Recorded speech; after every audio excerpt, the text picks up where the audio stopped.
Hey guys, welcome to Manifesting Better. I'm back with another video and another topic that needs to be addressed. I also have an Instagram account. The link for that is in the description box below. Coaching is also available. The link for that too is in the description box below.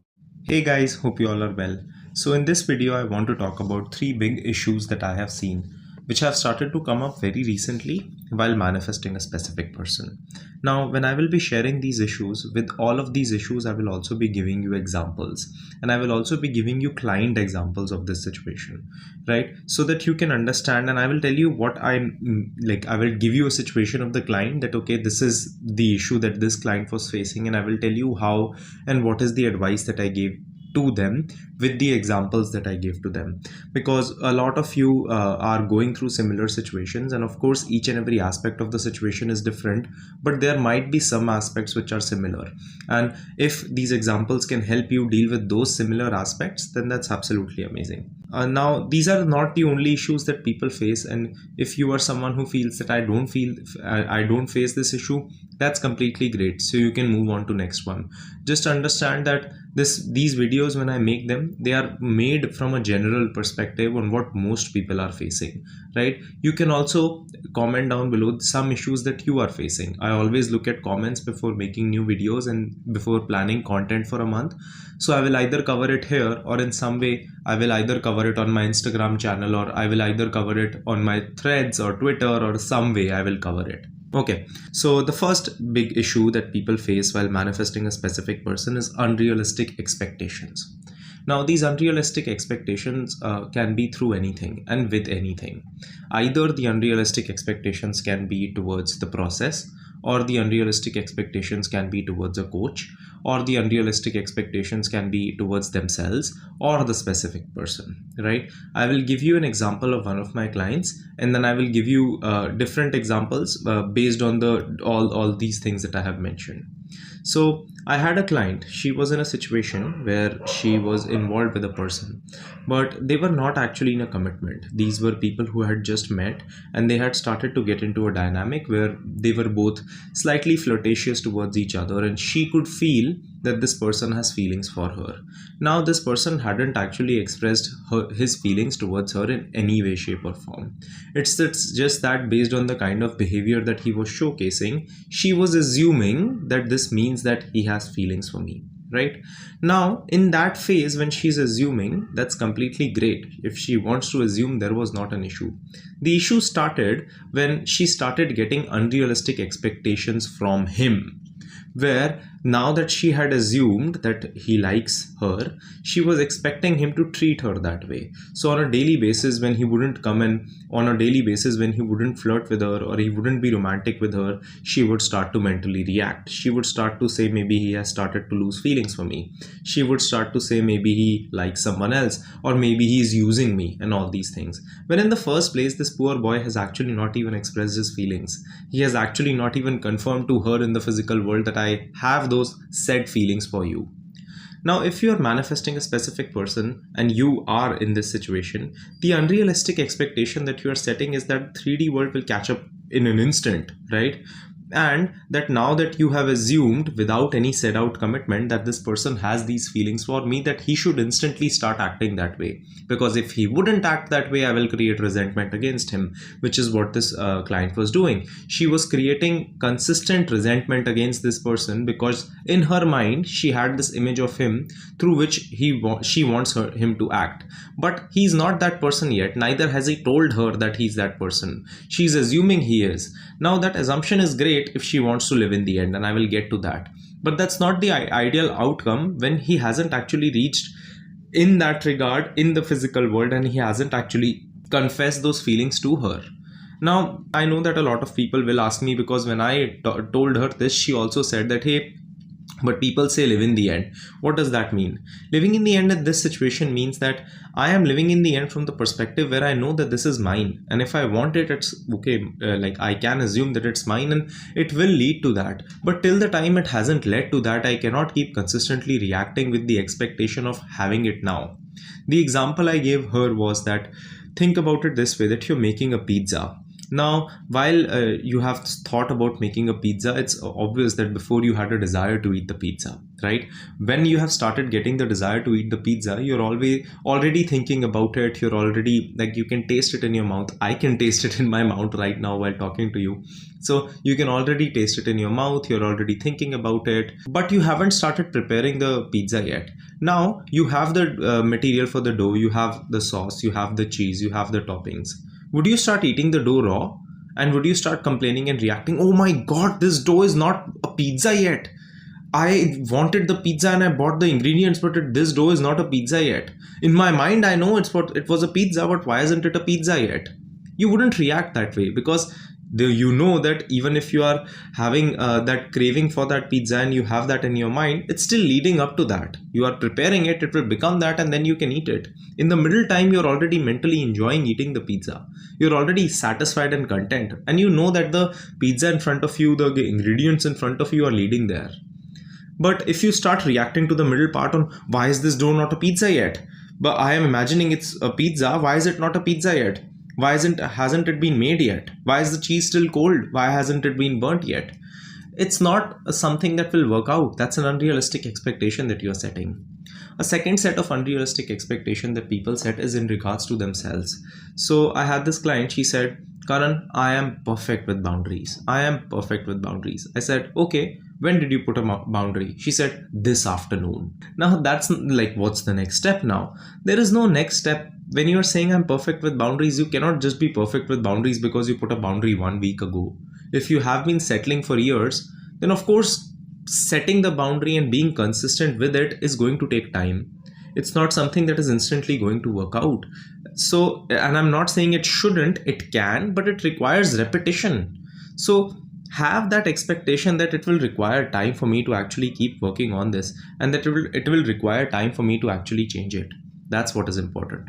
Another expectation is that we have an unrealistic expectation with the coaches. So I got this client the other day. He texted me and he said that, hey, I would like to work on manifesting a specific person with you and everything.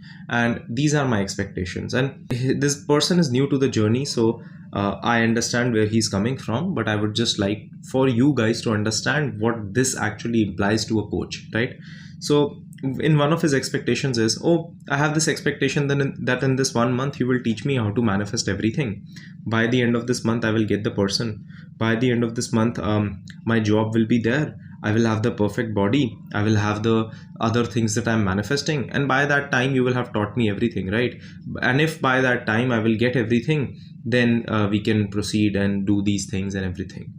And the unrealistic expectation is from the coach. I am a coach, I'm a guide. I can only teach you the way. I can only tell you what you're going to do and what you should be doing. You will fall, you will make mistakes, you will have resistance, you will have fears. Even if you're doing everything absolutely correctly, the process can still be taking some time. The how can still be happening in a way which you don't know. This is a long journey. And when I say it's a long journey, I don't mean that your processes and your results cannot come fast. I mean that the journey in itself is long. And you expecting that it's going to be an instant thing where it's just like you buying something from Amazon is not how it is going to be.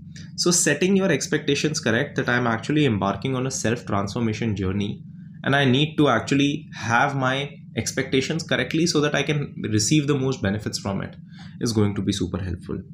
Second big issue while manifesting a specific person, using the person to soothe yourself. Now, let me tell you how this goes and how people take it. I will explain it to you with the help of an example. So I got this client. She comes from a space where she has had a series of relationships, not just romantic relationships, but even friendships, where she has always been the one who has been left out, right? And after consistently feeling left out, what has started to happen is she started consistently choosing dynamics where she knew that she was being breadcrumbed.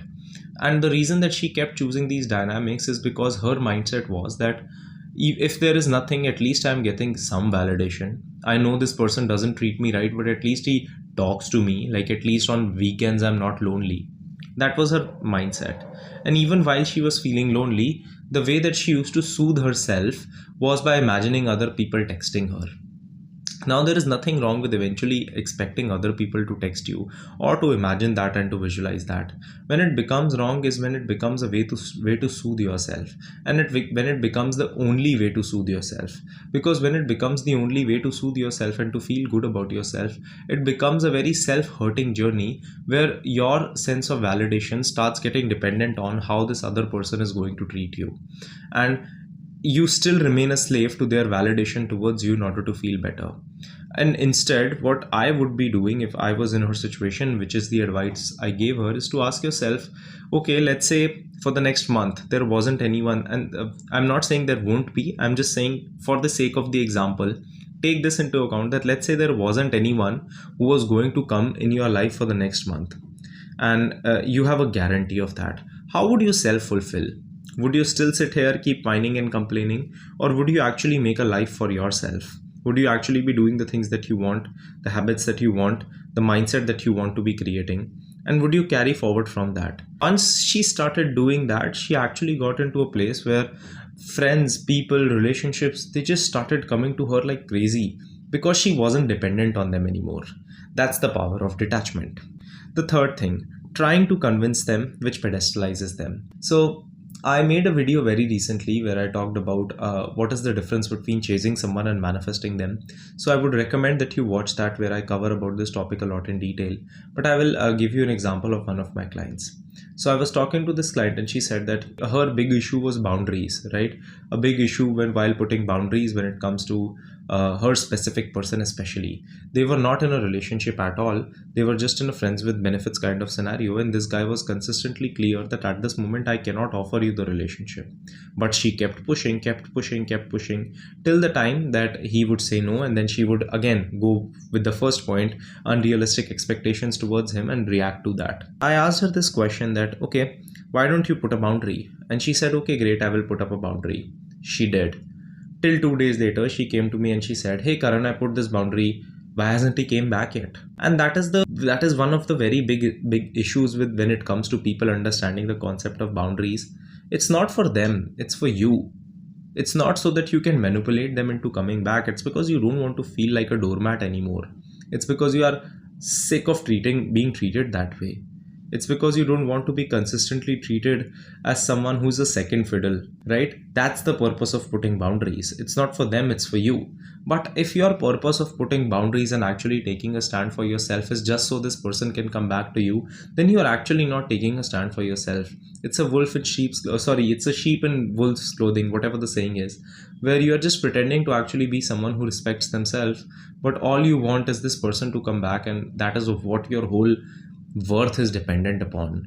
So a question that I would ask you here is that why should this person come and date you? If your attention is so easily available that anything that even is lesser than what you want can just grab it, then why would a person that you in your mind consider high value give you that attention? And you keep pedestalizing them because of that, because in your mind you have made them a godlike figure because of the things that you accept from them. So keeping all these things in mind is going to be super helpful. I hope this video helps. I'm also going to be making a video about the first topic, unrealistic expectations and resentment when it comes to a specific person. And then I will also be talking more about how to deal with it. So this will be how my content would look like for the next few weeks. So I will see you guys in the next video and hope you have a good one. Click the like button if you liked the video. Subscribe and turn the notifications on for more such content. Comment down your video suggestions and I will see you guys in the next one.